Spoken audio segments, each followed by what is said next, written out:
சர்வதேச ரீதியாக ஏற்பட்டிருக்கிற எரிபொருள் நெருக்கடி இலங்கைக்கு இன்னும் பல பிரச்சனைகளை கொடுத்து கொண்டு தான் இருக்குது. என்னதான் அரசாங்கம் ஒரு பக்கம் மக்களை பார்த்து பயப்பட வேண்டாம், எரிபொருள் தாராளமாக இருக்குது, ஒரு பிரச்சனையுமே இல்லை என்று சொல்லி சொன்னாலுமே கூட ப்ராக்டிக்கலாக பார்க்கக்குள்ள நிறைய பிரச்சனைகள் இருக்கத்தான் செய்யுது. எனவே என்னென்ன பிரச்சனைகள் என்று சொல்லி அவற்றினுடைய ஒரு தொகுப்பை இந்த காணொளியில் பார்க்கலாம். முதலாவது இன்றைக்கு திங்கட்கிழமை பிற்பகல் ஜனாதிபதி செயலகத்தில் ஜனாதிபதி அனுரகுமார திசாநாயக்கா தலைமையில் ஒரு கூட்டம் ஒன்று நடைபெற்று கொண்டிருக்கிறது. முக்கியமான முடிவொன்றை எடுப்பதற்காக. என்ன முடிவென்று சொன்னால், இனி அரச ஊழியர்கள் வாரத்தில் 4 நாட்கள் மட்டும் வேலை செய்யலாமா, அதற்கான ஒரு அனுமதியை கொடுப்போமா என்கின்ற அடிப்படையில் இன்றைக்கு ஜனாதிபதி தலைமையில் ஒரு கூட்டம் நடந்துருக்குது. இந்த காணொளி ஒளிப்பதிவு செய்யப்படும் வரை அந்த கூட்டத்தில் என்ன முடிவு எடுக்கப்பட்டு சொல்லி தகவல் வெளிவரையில் இருந்தாலும் சகல அரச அதிகாரிகள், துறை சார்ந்த அதிகாரிகள் எல்லோரையும் அழைத்து ஜனாதிபதி ஆலோசனை செய்து வருவதாக சொல்லப்படுகிறது. ஏனென்று சொன்னால் எரிபொருள் பிரச்சனை பெரிய பிரச்சனையாக தான் இருக்குது. அதனால் அரச ஊழியர்கள் முதல் கட்டமாக கிழமையில் 4 நாட்கள் வேலை செய்தால் அங்கால ஒரு நாளை சேமித்தாலும் அது ஒரு பெரிய சேமிப்பு தானே. எனவே அப்படி கொண்டுடலாமா என்று சொல்லி ஆய்வு நடந்துன்னு இருக்குது. அதே வேளையில் இன்னொரு பக்கம் வீட்டில் இருந்து வேலை செய்கிறது சம்பந்தமாகவும் ஆலோசனைகள் நடந்துன்னு இருக்குது. இது சம்பந்தமாக இதுவரைக்கும் இறுதி முடிவுகள் எடுக்கப்படையில. எனவே இப்படியான கூட்டங்களும் ஆலோசனைகளும் நடத்தப்படுறது எதை காட்டுது என்று சொன்னால் எரிபொருள் தட்டுப்பாட்டை தான் காட்டுது. அதே வேளையில் தனியார் பேருந்துகள் இருக்குதானே, தனியார் பேருந்துகளினுடைய பாவனை 50% வரைக்கும் குறைவதற்கான வாய்ப்புகள் இருப்பதாக தனியார் பேருந்து உரிமையாளர் சங்கத்தினுடைய தலைவர் கெமுனு விஜயரத்ன சொல்லியிருக்கிறார். இப்போ பார்த்தீங்கன்னு சொன்னால் கிட்டத்தட்ட நாடு முழுவதும் 13,000 பஸ்ஸுகள் இருக்காம், தனியார் பஸ்ஸுகள் இருக்காம். அதில் ஒரு 6,500 பஸ்ஸை தான் ஆப்ரேட் பண்ணக்கூடிய மாதிரி இருக்கும்.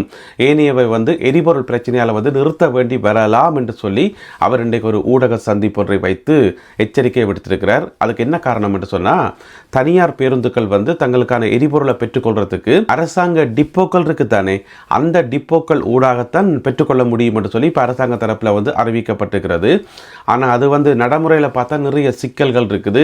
ஒன்று நாடு முழுக்க போதிய அளவு டிப்போக்கள் இல்லை. அப்போ நாட்டில் எல்லா இடம் தனியார் பஸ் போய்கொண்டு கேட்கல திடீரென்று ஒரு இடத்துல எரிபொருள் ரப்போணும், டீசல் அடிக்கணும் அங்கே அடிக்கிறது. ஏனெண்டா எல்லா இடம் டிப்போக்கள் இல்லை. இது முதலாவது பிரச்சனை. ரெண்டாவது இருக்கிற டிப்போக்களுமே பின்னேரம் 5 மணியோட பூட்டப்படுதாம், இரவு சர்வீஸ் எல்லாம் கிடையாது. ஆனால் தனியார் பேருந்துகள் பார்த்தீங்கன்னு சொன்னால் 24 மணி நேரமும் நாடு முழுக்க ஓடிக்கொண்டே இருக்கும். எனவே ஒரு பேருந்துக்கு இரவு நேரத்தில் அவசரமாக ஃபியூவல் அடிக்கணும் என்று சொன்னால் அங்கே போகிறது. எனவே டிப்போக்கள் 5 மணிக்கு பூட்டப்படுறது அடுத்த முக்கியமான பிரச்சனை என்று சொல்லியிருக்கிறார். எனவே இந்த காரணங்களை முன்னிட்டு தனியார் பேருந்துகளினுடைய செயல்பாடு 50% குறைவதற்கான வாய்ப்புகள் இருக்குது. எனவே அரசாங்கம் உடனடியாக தலையிட்டு இதில் நடவடிக்கை எடுக்கணும் என்று சொல்லி தனியார் பேருந்து சங்கத்தினுடைய தலைவர் கெமுனு விஜயரத்ன வேண்டுகோள் வைத்திருக்கிறார். அதேவேளையில் விவசாயிகளுக்கு ஒரு மகிழ்ச்சியான செய்தி என்று சொல்லலாம். விவசாய அபிவிருத்தி திணைக்களம் இந்த தகவலை வெளியிட்டிருக்கிறது என்று சொன்னால், விவசாயிகளுக்கு QR கோட் நடைமுறை கிடையாது. QR கோட்டே இல்லாமலேயே நீங்கள் எரிபொருட்களை பெற்றுக்கொள்ளலாம். அதிலேயும் ஒரு லிமிட் இருக்குது. இருந்தாலும் QR கோட் தேவையில்லை என்று சொல்லி, என்னென்று சொன்னால் அறுவடை செய்ய போகிறீங்க என்று சொன்னால் 1 ஏக்கருக்கு 15 லிட்டர் எரிபொருள் உங்களுக்கு கிடைக்கும். அதே போல் நிலத்தை உழுது பண்படுத்தி இந்த மாதிரியான தோட்ட வேலைகளுக்கு 1 ஏக்கருக்கு 20 லிட்டர் தரப்படும் என்று சொல்லப்படுகிறது. QR கோட் இல்லாமல் இந்த தகவலை விவசாய அபிவிருத்தி திணைக்களம் வெளியிட்டிருக்கிறது. எனவே மேலதிக தகவல்களை நீங்கள் பெற்றுக்கொள்ளணும் என்று சொன்னால் அருகில் இருக்கக்கூடிய கமநல சேவை நிலையங்கள், விவசாய அதிகாரிகள் மற்றும் பிரதேச செயலகங்களை தொடர்பு கொண்டு தகவல்களை பெற்றுக்கொள்ள முடியும் என்று சொல்லப்பட்டுள்ளது. இந்த QR கோட்டை பெற்றுக்கொள்வது சம்பந்தமாக ஏற்கனவே நிறைய பிரச்சனைகள் போய்கொண்டிருக்குது. ஒரு பக்கம் QR கோட் ஒழுங்காக வேலை செய்தில்லை, அதை ஜெனரேட் பண்ண முடியலை, வெப்சைட் வேலை செய்தில்லை, இந்த மாதிரி கணக்கு பிரச்சனைகள் ஓடிக்கொண்டிருக்கக்குள்ள இப்போ பார்த்தீங்கன்னு சொன்னால் இன்றைக்கு இன்னும் ஒரு புதிய பிரச்சனை ஒன்று வந்திருக்குது. என்னென்னா QR கோட் எடுக்கிறதுக்குன்னு சொல்லி புதுசாக வெப்சைட்டுகளை உருவாக்கி எல்லாமே ஃபேக்கான வெப்சைட்டுகள் உருவாக்கி அதில் மோசடி நடப்பதாக இப்போ எச்சரிக்கப்பட்டிருக்கிறது. அதாவது சைபர் கிரைம் நிபுணர்கள் எச்சரிக்கை விடுத்திருக்கிறார்கள். அதிலையும் பார்த்தீங்கன்னு சொன்னால் மிக முக்கியமான ஒரு வெப்சைட் register.fuelpass.online என்று சொல்லப்படுற ஒரு வெப்சைட். இப்போ நீங்கள் பக்கத்தில் பார்க்குறது இது வந்து போலியான இணையதளம், ஃபேக் வெப்சைட் என்று சொல்லப்படுது. எனவே இங்கே போயிட்டு நீங்கள் உங்களோட டீட்டெயில்ஸை கொடுத்து பதிவு செய்து QR கோட் எடுத்தீங்களோ கடைசி வரைக்கும் ஃபியூவல் கிடைக்கவே கிடைக்காது. ஒரிஜினல் QR கோட்டை, உண்மையான QR கோட்டை வந்து நீங்கள் பெற்றுக்கொள்ளணும் என்று சொன்னால் அதுக்கான உண்மையான வெப்சைட் என்னென்னு சொன்னால் fuelpass.gov.lk இதுதான் உண்மையான வெப்சைட். எனவே இந்த போலியான வெப்சைட்டில் போயிட்டு தயவு செய்து யாரும் ஏமாற வேண்டாம் என்று சொல்லி இப்பொழுது சைபர் கிரைம் நிபுணர்கள் எச்சரித்திருக்கிறார்கள். இலங்கை பெட்ரோலிய கூட்டுத்தாபனத்தினுடைய நிர்வாக இயக்குனர் மயூர நெத்திக்குமார ஒரு தகவல் ஒன்றை வெளியிட்டிருக்கின்றார். நாட்டு மக்களுக்கு நம்பிக்கையை ஊட்டக்கூடிய மாதிரி இந்த தகவல் இருக்கிறது. என்னென்னு சொன்னால், எரிபொருளை தாங்கிய பாரிய டேங்கர் ஒன்று, எரிபொருள் கப்பல் ஒன்று இன்று காலை கொழும்பு துறைமுகத்தை வந்தடைந்திருப்பதாக அவர் சொல்லியிருக்கின்றார்.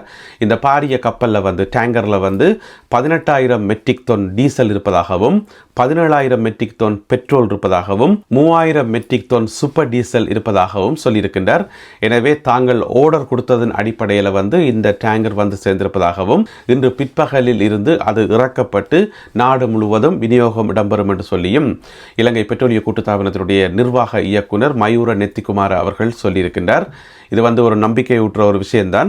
என்ன சொல்கிறார் என்று சொன்னால், நாங்கள் என்னென்ன எல்லாம் வேணும் என்று சொல்லி ஆர்டர் கொடுத்துருக்கிறோமோ, இப்போ நாடு முழுக்க கலெக்ட் பண்ணி ஆர்டர் கொடுக்கத்தானே வேணும். இந்த மாதம் எங்களுக்கு இவ்வளோ வேணும், அடுத்த மாதம் இவ்வளோ வேணும் என்று சொல்லி அதன் அடிப்படையில் வந்து சரியான முறையில் தான் எரிபொருள் வந்துருக்குது, ஒரு பிரச்சனையுமே இல்லை என்று சொல்லி அவர் சொல்லியிருக்கின்றார். எனவே மிக விரைவில் நாடு முழுவதும் விநியோகம் செய்யப்படும், யாருமே வந்து worry பண்ண வேண்டாம் என்று சொல்லி அவர் சொல்லியிருக்கிறார். என்னதான் இப்படி நம்பிக்கை ஊற்ற வசனங்கள் சொன்னாலுமே வந்து ப்ராக்டிக்கலாக பார்க்கக்குள்ள நிறைய பிரச்சனைகள் இருக்கத்தானே செய்யுது. மக்களுக்கு வந்து அந்த நம்பிக்கை இன்னும் விரையில ஏன்னு சொன்னால் அங்கால சர்வதேச பக்கம் நிலைமைகள் வந்து மோசமாக தான் போய்கொண்டிருக்குது. இப்போ உதாரணமாக இப்போ இலங்கையில் நடைமுறைக்கு வந்திருக்கிற இந்த QR கோட் வந்து எப்போ வரைக்கும் நடைமுறையில் இருக்கும் என்ற கேள்விக்கு வந்து அது கால வரையறை அற்றது என்று தான் பதில் சொல்லப்படுது. ஏனென்று சொன்னால் அங்கே சர்வதேச நெருக்கடி. எனவே இன்றைக்கு ஹோர்முஸ் நீரிணை திறக்கப்பட்டு சர்வதேச போக்குவரத்து எல்லாம் சுமூகமாக வருதோ அன்றைக்கு தான் நாங்கள் நம்ப முடியும் இலங்கையில் இது வளமைக்கு வரும் என்று சொல்லி. அது வரைக்கும் ஒரு கேள்விக்குறி இருக்கத்தான் செய்யும்.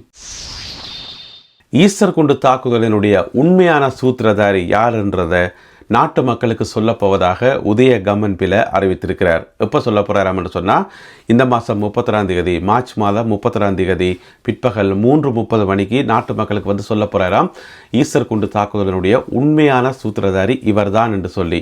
அதன் மூலம் அவர் என்ன சொல்ல வர்றார் என்று சொன்னால், கடந்த 7 வருடங்களாக நாட்டில் மாறி மாறி ஆண்டு கொண்டிருக்கிற அரசாங்கங்கள் வந்து இதை வந்து தங்களுடைய அரசியலுக்காக பயன்படுத்துகின்றன. இது ஒரு சூதாட்ட மாதிரியே மாறிட்டுது. மாறி மாறி பொய் சொல்லி கொண்டிருக்கிறார்களே தவிர யாருமே மக்களுக்கு உண்மை சொல்கிற மாதிரி தெரியலை.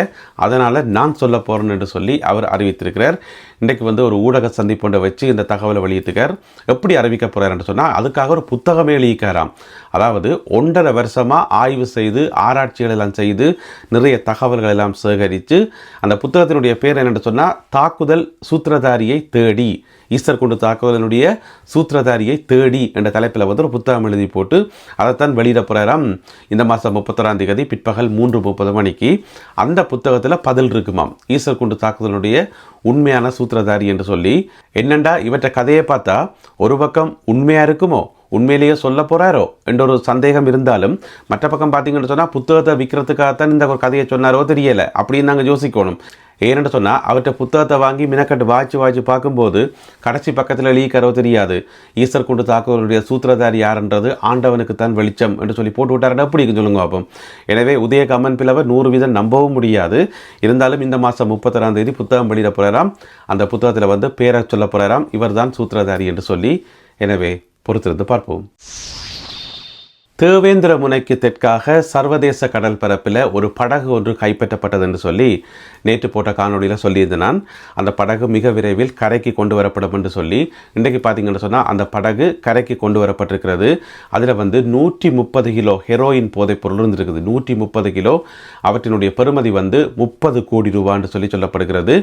இது இந்த மாதத்தில் கைப்பற்றப்பட்ட, இன்றைய தான் 16 இந்த மாதத்தில் கைப்பற்றப்பட்ட 3வது படகாகும்.